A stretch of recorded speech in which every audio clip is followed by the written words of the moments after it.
The journey to Lumara took 3 weeks, though. Megan suspected it would have been much longer without the strange folding of space the ship performed every few days. Each time it happened, the stars outside the viewport would stretch into lines of light, then snap back into new patterns she didn't recognize. Princess Zilara explained the technology as best she could through the translator, but many concepts had no equivalent in human language. Essentially, the ship didn't move through space, but rather pulled space around it like gathering fabric. During those weeks, Megan learned about the Lumarans. Their civilization was over 10,000 years old and had spread across 12 planets in their home system. They had achieved what humans would consider utopia: no hunger, no war, no crime.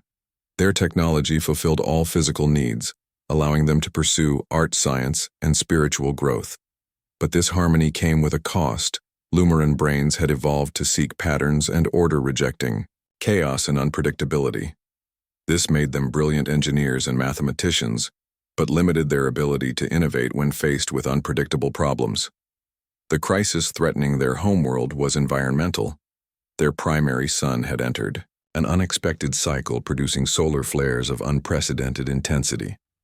These flares were degrading the atmospheric shield system that protected Lumara from harmful radiation.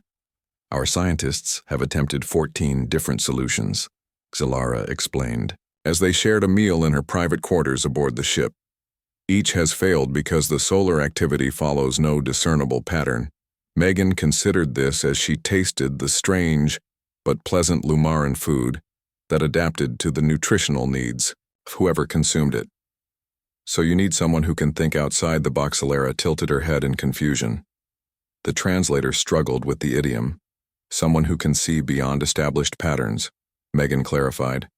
Someone who can work with chaos, rather than trying to eliminate it. Yes, Zilara said, her eyes brightening. Our research identified humans as uniquely suited for this, particularly creative individuals like you who can see connections where we cannot. Megan almost laughed. I got a C. In my advanced physics class, I'm hardly a genius. The princess leaned forward. That grade means nothing to us. We observed how you think, not what you know. Knowledge can be acquired.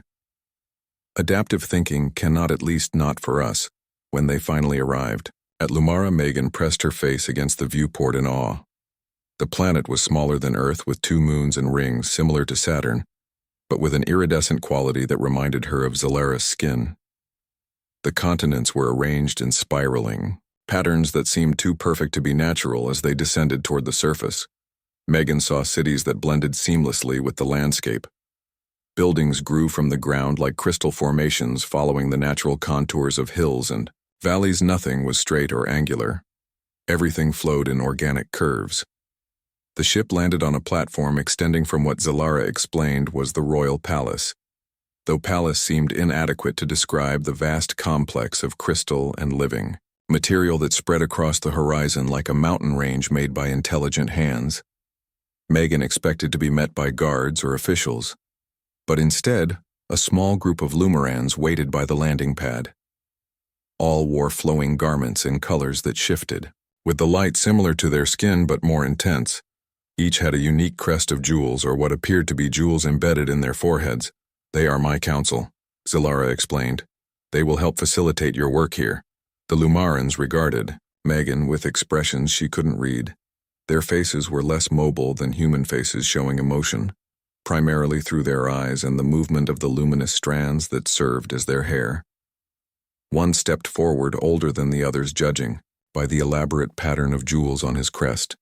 This is Elder Varan, Zilara said, head of the Science Council, and my most trusted advisor. The elder bowed slightly. Your arrival brings hope. Human Megan returned the gesture, feeling awkward and underdressed. In her jeans and sweater. I hope I can help, but I should warn you, I'm just an astronomy student, not an engineer or physicist. The Lumarans exchanged glances. A soft trilling sound passed between them that the translator didn't convert. That is precisely why you were chosen, Elder Varan said. Your mind is trained to observe but not constrained by too much formal knowledge. You see possibilities where we see only established facts. They escorted Megan into the palace through corridors that seemed to sing as they walked, The walls themselves were partly alive, responding to the presence of those who passed with subtle shifts in color and temperature. Megan wanted to stop and examine everything, but the urgency of their mission was apparent in the Lumaran's brisk pace. Her quarters were spacious with furnishings that adjusted to her body when she sat or lay down.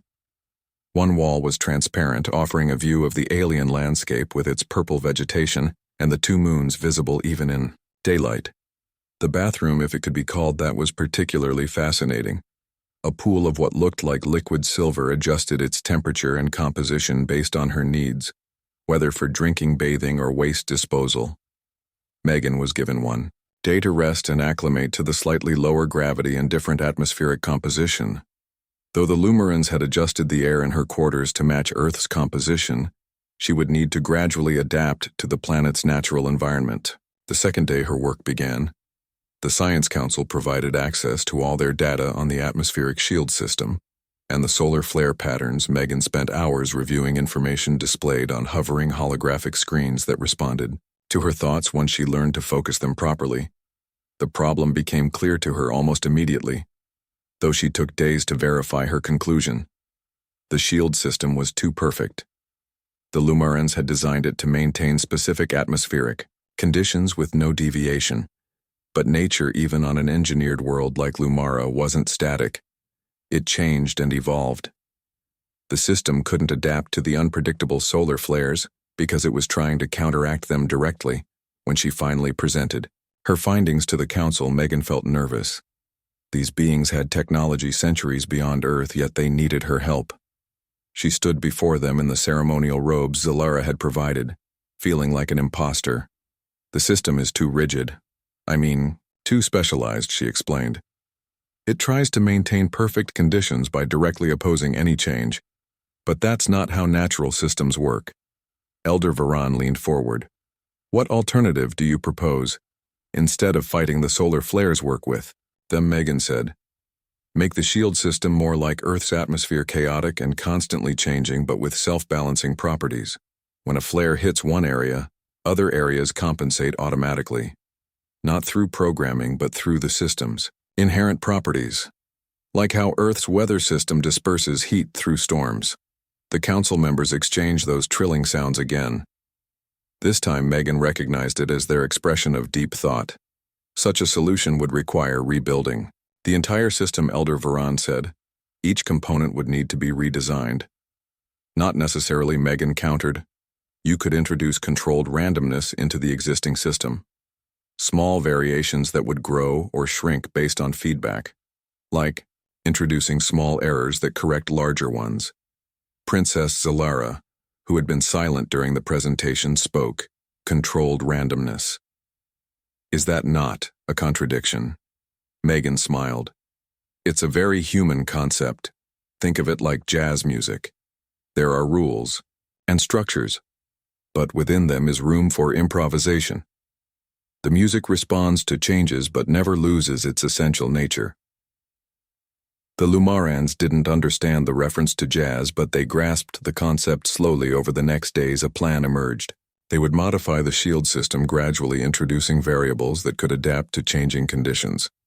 Each section would operate semi-independently, but in harmony with the whole. As they worked together, Megan began to appreciate the Lumaran. Their precision and attention to detail complemented her more intuitive approach.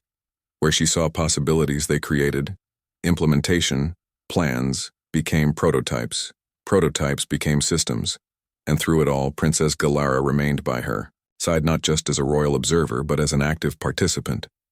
The princess had a gift for bridging concepts, translating Megan's chaotic human ideas into forms the other Lumarans could understand and implement. By the end of her first month on Lumara, Megan had become something unique. A human who understood alien technology and an outsider who had earned the respect of the Royal Council. Her life on Earth seemed increasingly distant, like a half-remembered dream. Her world now was one of crystal, cities, alien friends, and a princess whose presence made Megan's heartbeat just a little faster whenever she entered a room.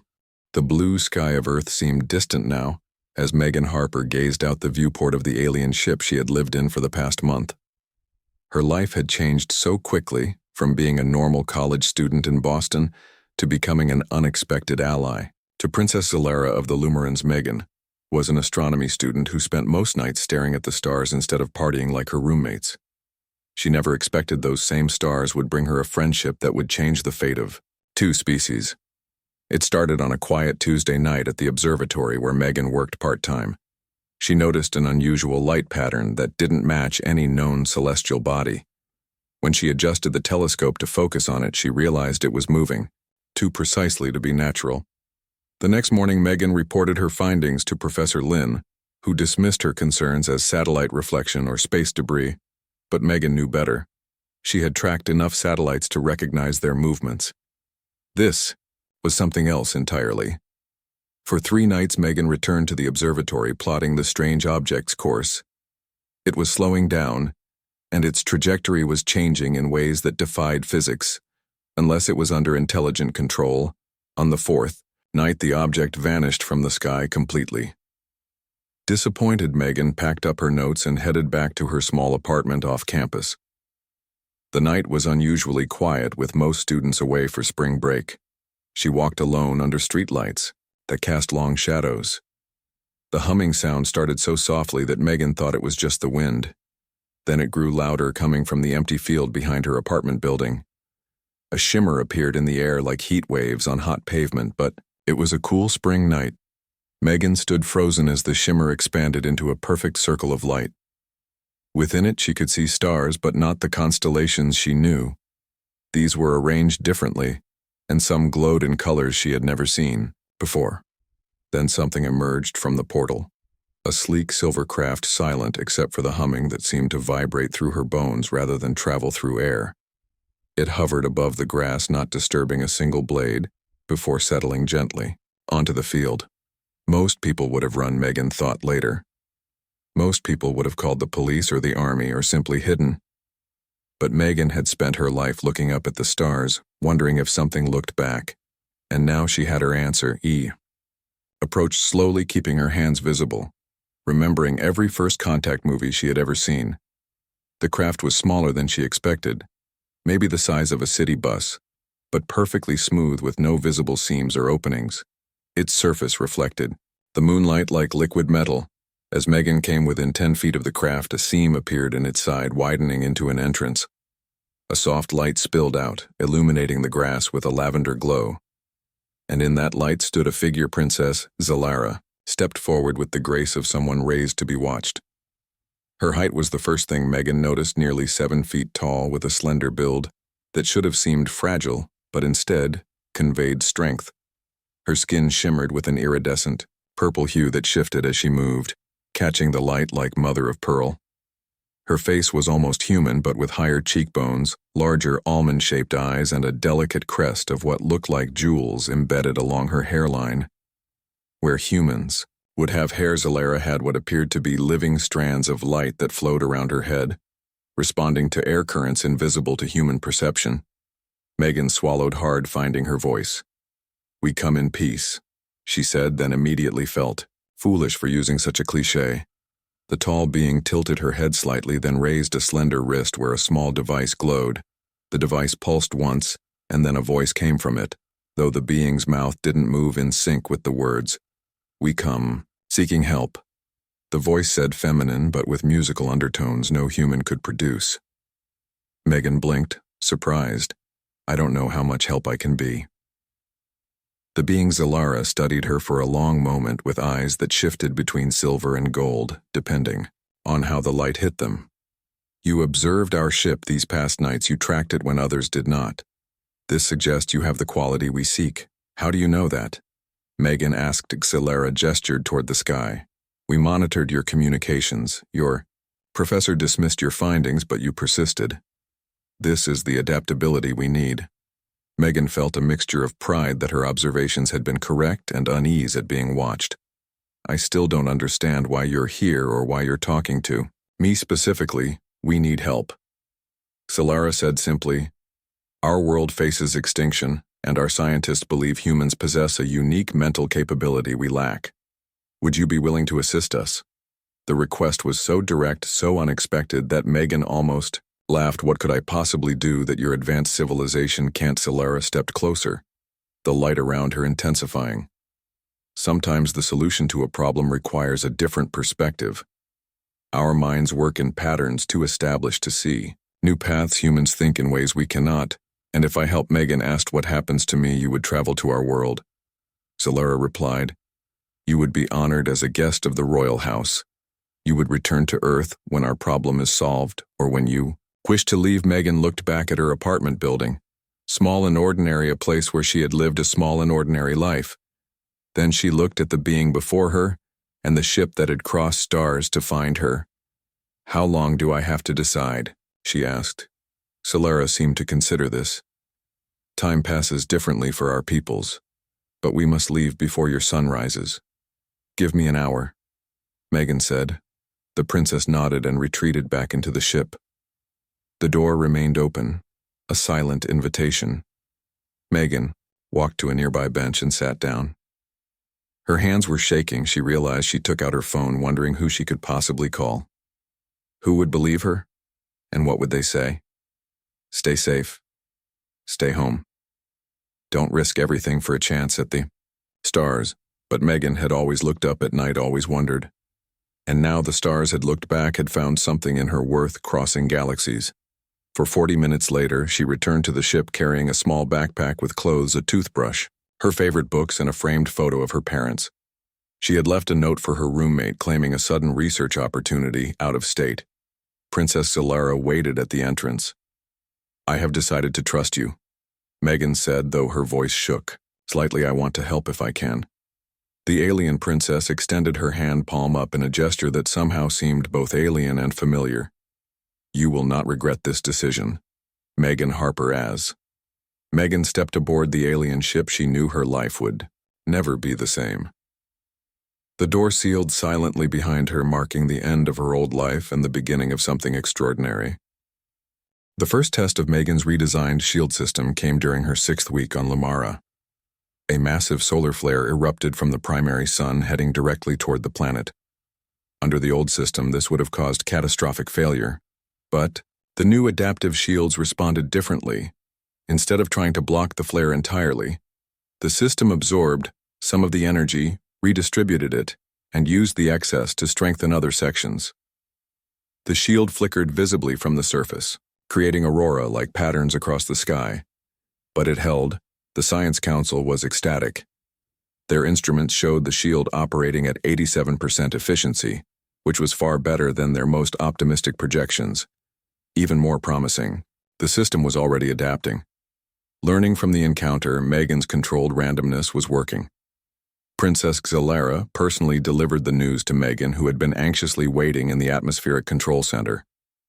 You were right, she said, her eyes shimmering with golden light, a sign of strong emotion among Lumarans. The system is stabilizing itself without direct intervention.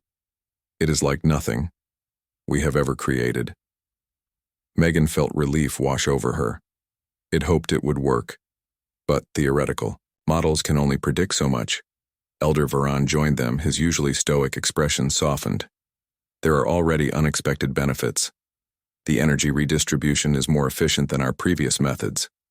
We are actually capturing solar energy that was previously wasted. This was cause for celebration. A formal gathering was arranged in the Grand Hall of Resonance, the most sacred space in the royal palace. Megan was given ceremonial robes unlike any she had worn before. These were made from living crystal fibers that adjusted to her body temperature and shifted colors to complement her emotional state. Currently, they glowed with a warm golden hue reflecting her pride and happiness. The celebration was unlike any human party music came from the architecture itself as Lumarans touched specific points on walls and floors, creating harmonies that seemed to physically move through the air. Food appeared on tables that grew from the floor, serving dishes that responded to each guest's preferences. Megan found her plate filled with foods that reminded her of Earth, but enhanced with subtle flavors she had never experienced before. During the celebration, Princess Solara introduced Megan to important figures from across Lumaran society: scientists, artists, spiritual leaders, and representatives from the 11 other planets in their system. Some had traveled for days just to meet the human who had solved their unsolvable problem 1. Lumaran particularly stood out. Lirel, a scientist, from one of the outer colonies. Her crest jewels were arranged in an asymmetrical pattern unusual among the orderly Lumarans, and her eyes held a curiosity that reminded Megan of herself. "You think differently even for a human," Lirel observed as they shared a quiet moment away from the main celebration.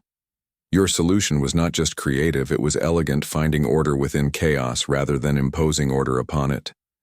Megan smiled, appreciating the compliment. "On Earth, I was considered too obsessed.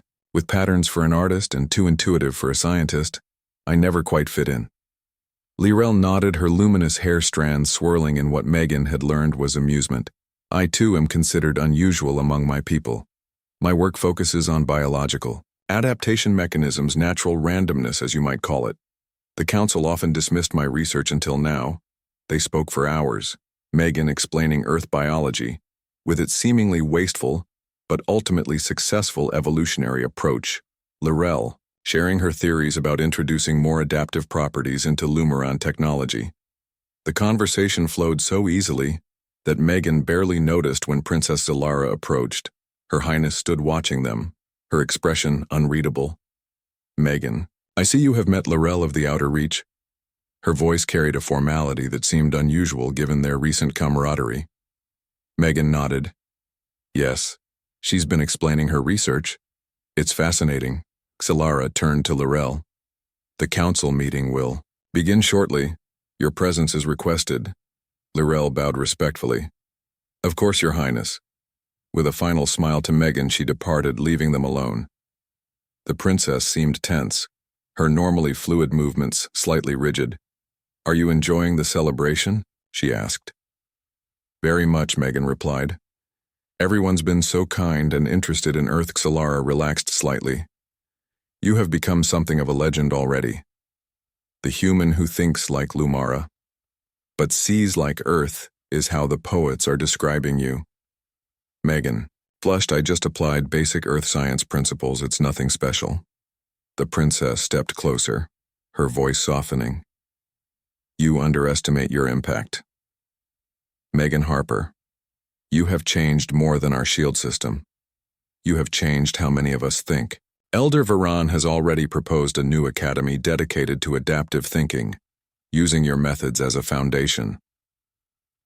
Really, Megan felt a surge of pride. That would be amazing.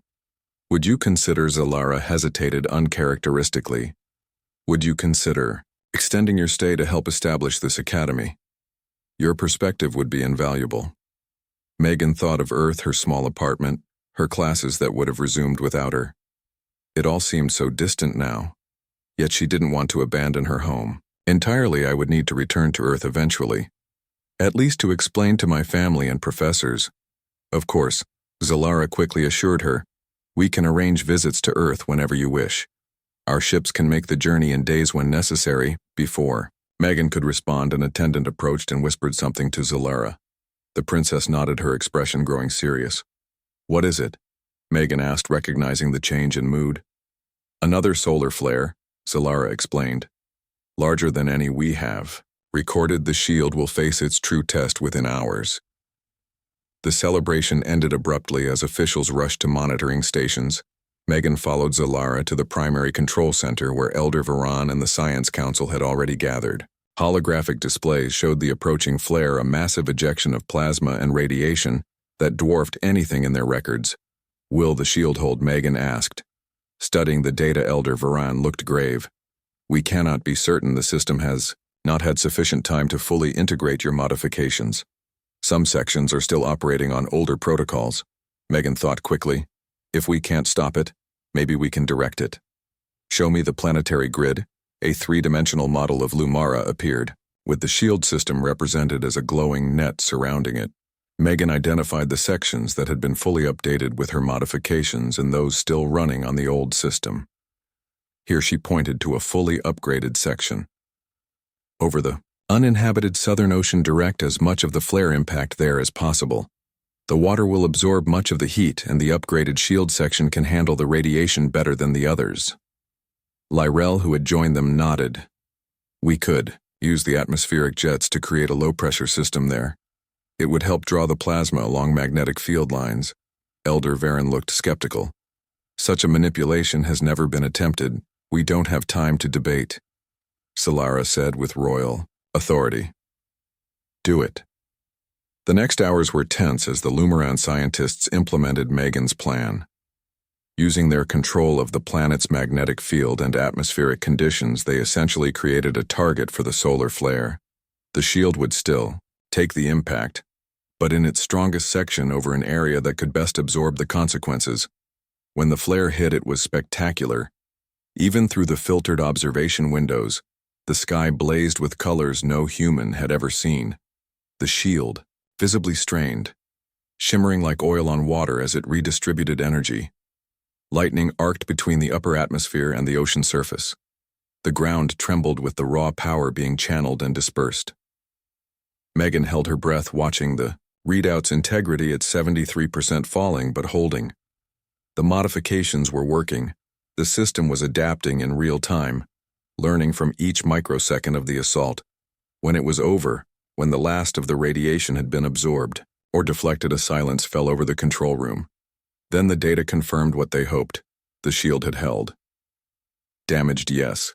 Weakened, certainly. But intact and already beginning the self-repair processes Megan had designed into it. Elder Varen was the first to speak. This is beyond what we thought possible. The old system would have failed completely, yet yours adapted.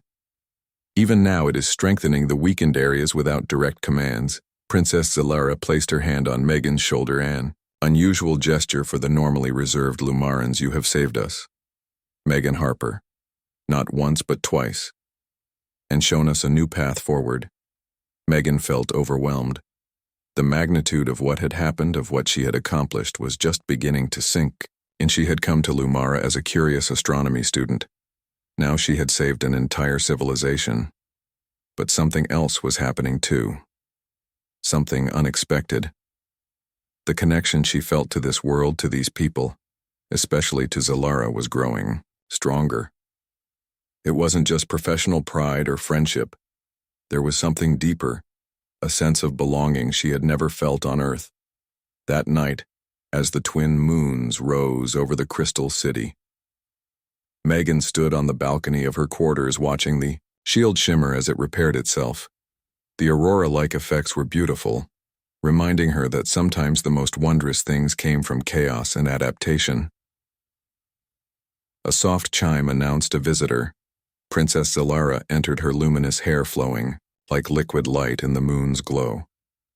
"May I join you?" she asked. Megan nodded, unable to find words. The princess stood beside her, both of them watching the sky in comfortable silence. 6 months passed as Megan settled into her new role as Royal Science Advisor. She had returned briefly to Earth to explain her absence to her worried family and professors, bringing proof of her extraterrestrial experiences in the form of Lumaran, technology that amazed even the most skeptical scientists. She arranged for her few possessions to be packed and stored, then said goodbye to her old life, not knowing when she might return permanently. Back on Lumara, she established the Academy of Adaptive Thinking, where Lumarans came to learn human approaches to problem-solving. The concept of controlled randomness became a foundational principle, studying Earth systems like weather immune responses and even social structures for inspiration. The IC Academy grew quickly with students from all 12 planets in the system. Some, like Laurel, already thought in ways that deviated from typical Lumaran patterns. These students became Megan's closest collaborators, forming a bridge between human intuition and Lumaran precision. Princess Zalara visited the Academy, often participating in discussions and experiments. Their friendship deepened through these interactions, Megan learning the subtle complexities of Lumaran culture, while Zalara gained appreciation for human spontaneity and emotion. One evening, after a particularly successful demonstration of adaptive engineering principles, they walked together through the living gardens, a place where plants from across the Lumaran system grew in harmonious patterns that shifted and evolved over time. "You seem troubled," Zalara observed as Megan fell silent, midway through explaining a new project. Megan sighed, her robes shifting to a thoughtful blue. "I'm beginning to reach the limits of what I can teach, without more human perspectives. My thinking is just one type, There are artists, engineers, philosophers who approach problems in ways I never would. Xelara nodded. We have discussed this possibility in council. Would you welcome other humans here? Megan considered carefully. The thought of other humans experiencing Lumara excited her but also raised concerns. Some might not appreciate the delicate balance of Lumaran society. Others might seek to exploit their technology. It would need to be handled carefully. Small group, perhaps, she suggested, people chosen for their creativity and respect for different cultures. Maybe 5 or 6 to start.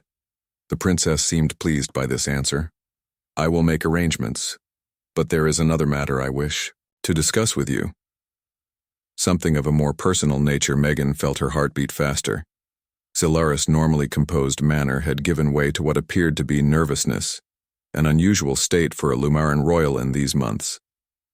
Xelara continued, her voice softer than usual. You have become essential not just to our world, but to me personally. I find that when you are not present, colors seem less vivid, music less harmonious.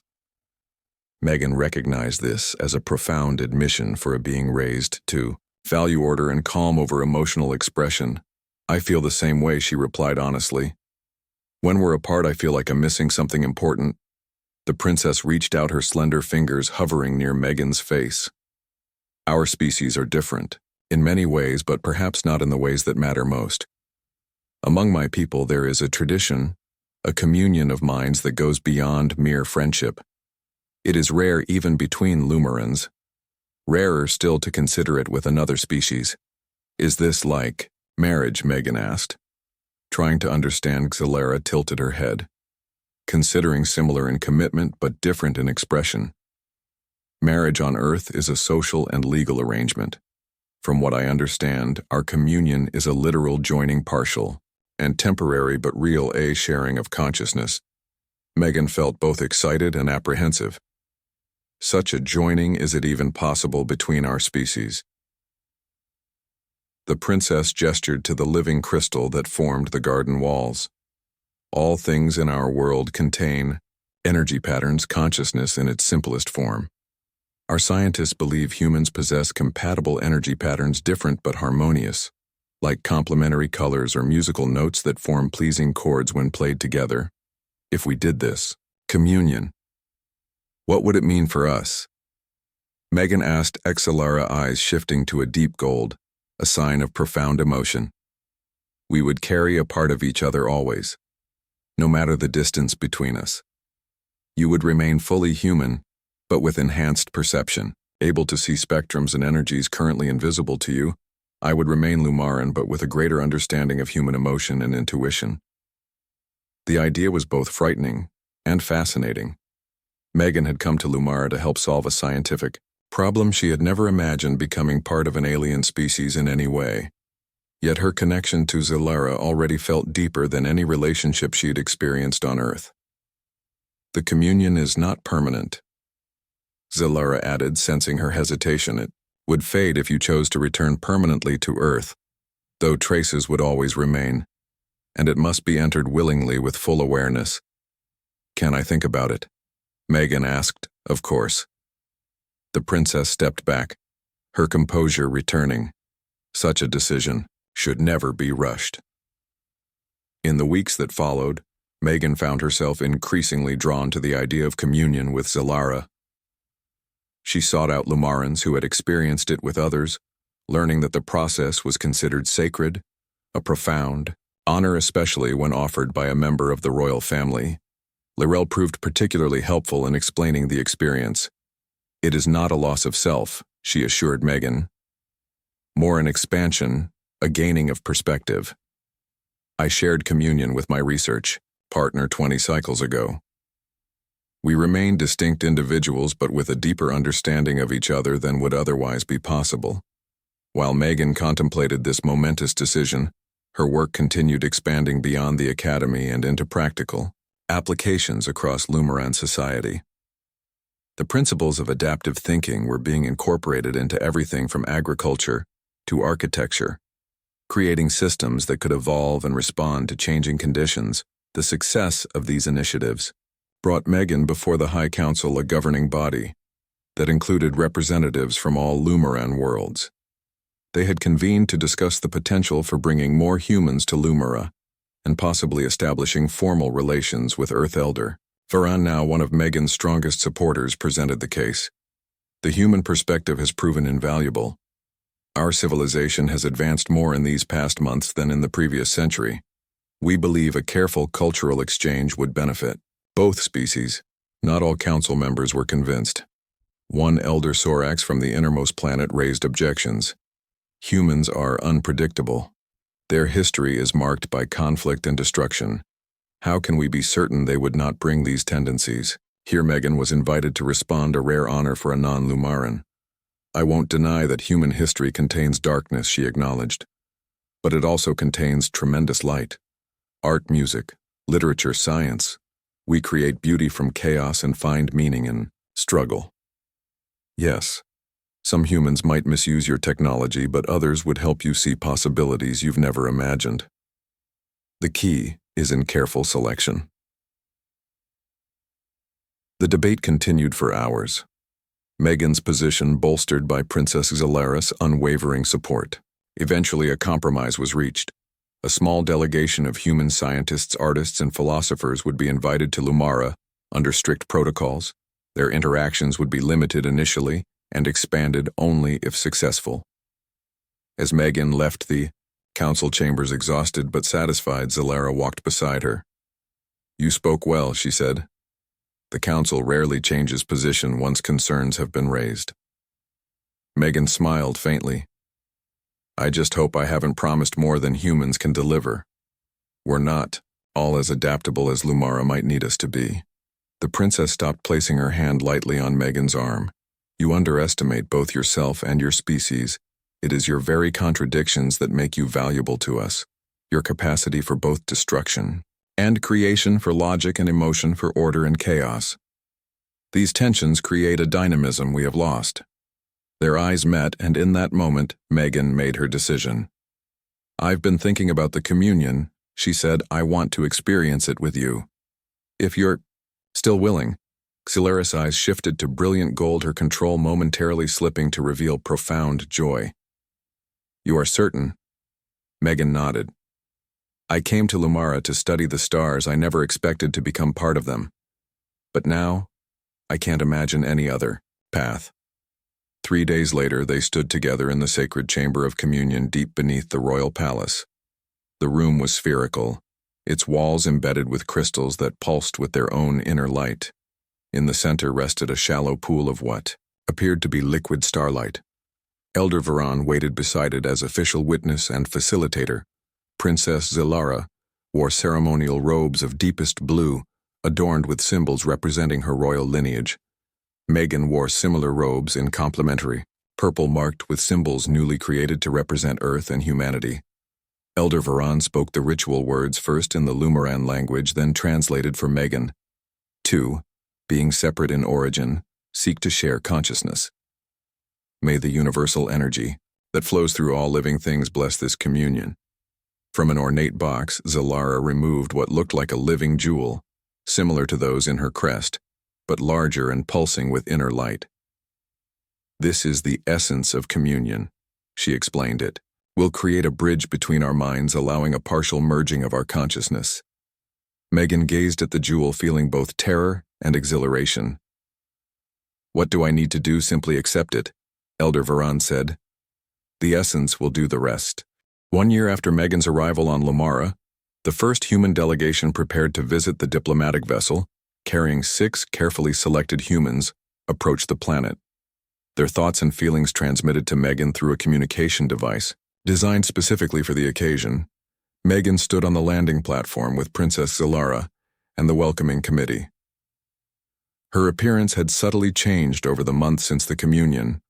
Her skin occasionally shimmered with iridescence in certain lights, and her perception had expanded to include energy fields and spectrums invisible to normal human vision. But the most profound changes were internal. Her thinking had become both more ordered and more intuitively creative. She represented something entirely new, a bridge between species. The Earthship descended gracefully, guided by Lumaran navigation beams. It was smaller than the royal vessel that had brought Megan here, designed for speed, rather than comfort. The journey had taken only 2 weeks thanks to improved space-folding technology developed through collaboration between human theoretical physicists and Lumaran engineers. As the ship settled onto the platform, Megan felt a mixture of excitement and apprehension. How would these humans react to Lumara? Would they see the beauty and potential she had found or focus on the differences and potential advantages to exploit? She pushed these worries aside, reminding herself that each person had been chosen for their open minds and ethical approach.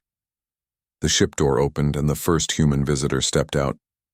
Dr. Olivia Chen, quantum physicist and the leading Earth scientist studying Lumaran technology. She blinked in the bright light of the binary suns, then broke into a wide smile as she spotted Megan. Megan, you look. Olivia paused, searching for words. Different, luminous, it's the communion. Megan explained, embracing her former professor. It's changed me, but in ways I welcome. The other delegates emerged. From the ship, Kelly Rodriguez, an environmental systems engineer who had developed recycling technologies that mimicked natural processes. Linda Patel, an artist whose work explored the boundaries between order and chaos. Dr. Samantha Washington, a cultural anthropologist specializing in nonverbal communication. Grace Winters, a philosopher and ethicist, and finally, Valerie Owens, a diplomat with experience in indigenous rights and cultural preservation. Megan greeted each warmly, then introduced Princess Zilara and the Lumaran officials. The formal welcome ceremony proceeded with an exchange of gifts and statements of peaceful intention. But the real connection happened when Megan mentally linked with Zilara using their communion bond to help bridge the communication gap. The princess could sense Megan's familiarity and trust in these humans, helping ease the natural Lumaran caution toward unpredictability. Over the following weeks, Megan guided the human delegation through Lumaran society. Each visitor focused on different aspects. Dr. Chen spent hours in the science facilities studying the principles behind Lumaran technology. Rodriguez explored the living architecture and environmental systems. Patel collaborated with Lumaran artists, creating works that blended human spontaneity with Lumaran precision. Dr. Washington documented cultural practices and communication styles. Winters engaged in philosophical discussions about consciousness and ethics with Lumaran spiritual leaders. And Owens worked with the Council on frameworks for future relations. The experiment proved more successful than anyone had anticipated. The humans brought fresh perspectives, asking questions Lumarans had never considered and suggesting improvements to systems that had remained unchanged for centuries. In return, they gained insights into technologies, arts and sciences beyond anything available on Earth.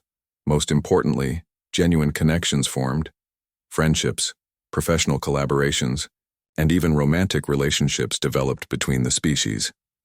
The communion Megan had pioneered with Zilara remained rare, but several other pairs underwent the process, creating a growing network of individuals who could bridge the gap between human and Lumaran consciousness.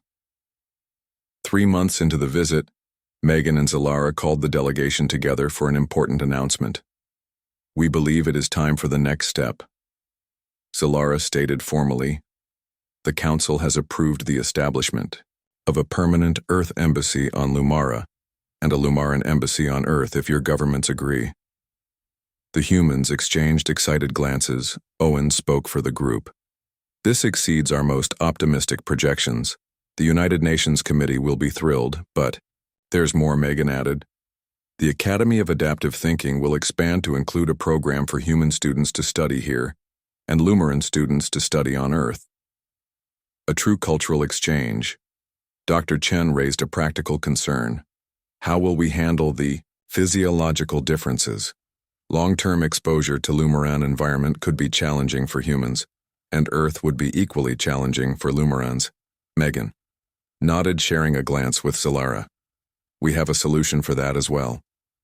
Lumaran biotechnology, combined with principles from the adaptive shield system, has allowed us to develop personal field generators.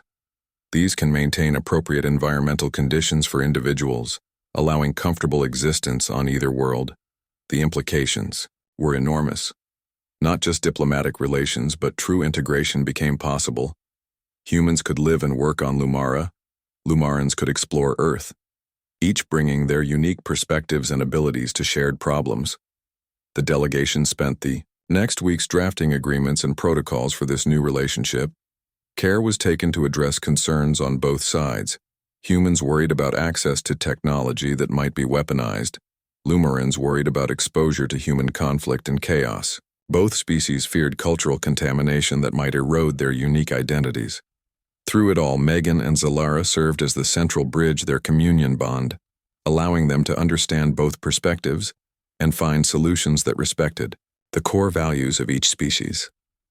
They became symbols of what was possible when different minds came together, not erasing differences but celebrating them, on the final evening before the delegation would return to Earth, carrying the proposed agreements. A celebration was held in the Grand Hall of Resonance. The chamber had been decorated with art created by the human visitors alongside Lumaran works.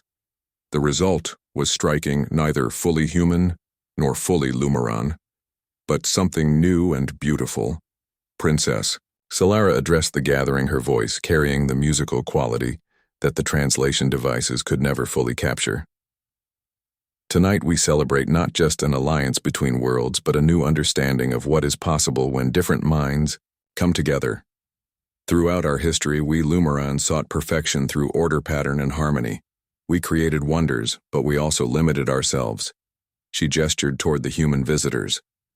Our friends from Earth remind us that true growth requires adaptation, change, even a measure of chaos. Humans with their brief lives and powerful emotions see possibilities we miss, just as we, with our long history and precise thinking, offer stability they often seek. In our differences lie our greatest strengths. Megan stepped forward, standing beside Zalara. Their hands touched briefly, an electric connection flowing between them, visible to those who had experienced communion. When I first came to Lumara, she said, I was searching for answers to a scientific problem. I never expected to find a new home, a new purpose, and she smiled at Zalara. A new understanding of connection. The celebration continued late into the night. Music from both worlds blending in harmonies never before heard. Foods, shared stories, exchanged plans made for future collaborations. As the twin moons rose, casting their silver and gold light across the crystal city, Megan found a quiet moment alone with Zalara on a balcony overlooking the spectacular view. Did you ever imagine this outcome when you came looking for a human to help with your shield problem? Megan asked, leaning against the railing, her skin shimmering faintly in the moonlight. Zalara gazed at the stars thoughtfully. Our scientists calculated 88 possible outcomes. None included communion between our species or me falling in love with a human. The words hung in the air between them. Though their communion allowed a sharing of consciousness, some things still needed to be spoken. Aloud, Megan turned to face the princess. I was so focused on the science, on being useful, I never let myself acknowledge what was happening between us. But it's been there from the beginning. Hasn't it? Zalara nodded, her luminous hair flowing like liquid starlight. Even before the communion, I felt drawn to you, your mind, your spirit, so different from any I had known, yet somehow familiar, as if we were two parts of something meant to be whole. Through their bond, Megan could feel the truth of these words. The connection between them went beyond physical attraction, beyond intellectual compatibility. It was as if the universe itself had brought together complementary forces, order and chaos, pattern and possibility. Alien and human, I love you too, Megan said simply. The words seemed inadequate given the depth of their connection, but they needed to be said. The princess reached out her slender fingers, tracing the curve of Megan's cheek. You have changed my world. Megan Harper, in ways beyond calculation or prediction. You have changed me, and you have changed me, Megan replied, leaning into the touch. I came here human, I remain human, but am something else too, something more.